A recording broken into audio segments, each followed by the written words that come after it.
ജനിച്ചു വളർന്ന നാടാണ് തിരുവനന്തപുരം. എനിക്ക് ഏറ്റവും പ്രിയപ്പെട്ട തിരുവനന്തപുരത്ത് വന്ന് എൻ്റെ ആദ്യ സംവിധാന സംരംഭത്തിനെ കുറിച്ച് സംസാരിക്കാൻ സാധിച്ചത് ഒരുപാട് സന്തോഷം.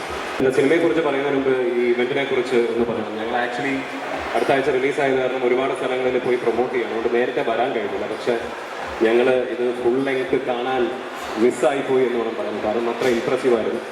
അപ്പോൾ കൺഗ്രാജുലേഷൻസ് ടു എവരിവൺ ഇൻവോൾവ്. ഞങ്ങളുടെ സിനിമ നേരത്തെ പറഞ്ഞത് കണക്ക് ഒരു ക്രൈം ഇൻവെസ്റ്റിഗേഷൻ ത്രില്ലറാണ്. ആനന്ദ് ശ്രീബാല എന്നാണ് പേര്. ആനന്ദ് ശ്രീബാല എന്നാണ് ഇതിൻ്റെ നായകൻ്റെ പേര്.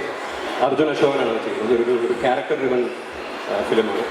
പിന്നെ നിങ്ങൾക്കറിയാം, സംഗീത ചിന്താവിഷ്ടയായ ശ്യാമളയിൽ അഭിനയിച്ച് സംഗീത ചേച്ചി ഇതിനകത്തൊരു ത്രൂ ഔട്ട് ക്യാരക്ടർ ചെയ്യുന്നുണ്ട്. ഒരുപാട് വർഷങ്ങൾക്ക് ശേഷമാണ് പുള്ളിക്കാരി ഒരു ത്രൂ ഔട്ട് വേഷം ചെയ്യുന്നത്. പിന്നെ സൈജു ജനവറുണ്ട്, അപർണയുണ്ട്, അസീസൊക്കെ ഉണ്ട്. അങ്ങനെ ഒരു പറ്റം ഒരുപാട് കഥാപാത്രങ്ങളുള്ള ഒരു സിനിമയാണ്. പിന്നെ ഈ സിനിമയുടെ തിരക്കഥാകൃത്ത് അഭിലാഷ് പിള്ള ഒരു മെഗാ ഹിറ്റ് സിനിമയായ മാളികപ്പുറത്തിന് ശേഷം ചെയ്യുന്ന സിനിമയാണ്.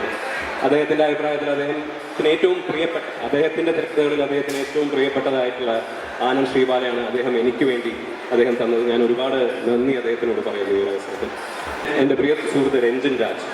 രഞ്ജിൻ ചെയ്തിട്ടുള്ള സിനിമകൾ വ്യത്യസ്തമായിട്ടുള്ള പല സിനിമകൾ ചെയ്തിട്ടുണ്ട്. പക്ഷേ ആനന്ദ് ശ്രീബാല കണക്കൊരു സിനിമ രഞ്ജിൻ ചെയ്തിട്ടുണ്ടെന്ന് എനിക്ക് തോന്നുന്നില്ല. കാരണം രഞ്ജിൻ അത്രമാത്രം എഫേർട്ട് ഇതിൻ്റെ പുറകിൽ ഇട്ടിട്ടുണ്ട്. ഒരുപാട് മാസങ്ങൾ സ്പെൻഡ് ചെയ്തിട്ടാണ് ഇതിൻ്റെ ബാക്ക്ഗ്രൗണ്ട് സ്കോർ ചെയ്തിരിക്കുന്നത്. അപ്പോൾ ഞങ്ങൾ ആ ഒരു കോൺഫിഡൻസിലാണ് ഞങ്ങളുടെ മുന്നിൽ ഈ സിനിമ പ്രസൻറ്റ് ചെയ്യുന്നത്. ഇത് ഹിറ്റാവോ ഇല്ലയോ എന്നൊന്നും ഞങ്ങൾക്കറിയില്ല. പക്ഷേ എല്ലാവരെയും വിളിച്ച് കാണിക്കാനുള്ളൊരു ധൈര്യം ഞങ്ങൾക്കിപ്പോൾ ഉണ്ട്. അപ്പോൾ അടുത്ത വെള്ളിയാഴ്ച നവംബർ 15 കേരളത്തിൽ മുഴുവൻ, ലോകമെമ്പാടും ഈ സിനിമ എത്തും. ഞാനിടയ്ക്ക് നാട്ടിൽ വരുമ്പോൾ MOT വന്നിട്ട് സിനിമ കാണാറുണ്ട്, സിനിപോളിസിൽ. മുമ്പ് കാർണിവലായിരുന്നു, എപ്പോഴും വരാറുണ്ടായിരുന്നു. അപ്പോൾ ഈ വീക്കെൻഡ് ഇവിടുത്തെ എല്ലാ ഷോസും ഹൗസ്ഫുള്ളായിട്ട് ഓടണം എന്നുള്ളൊരു പ്രതീക്ഷയോടെ ഞാൻ നിർത്തുന്നു. Thank you.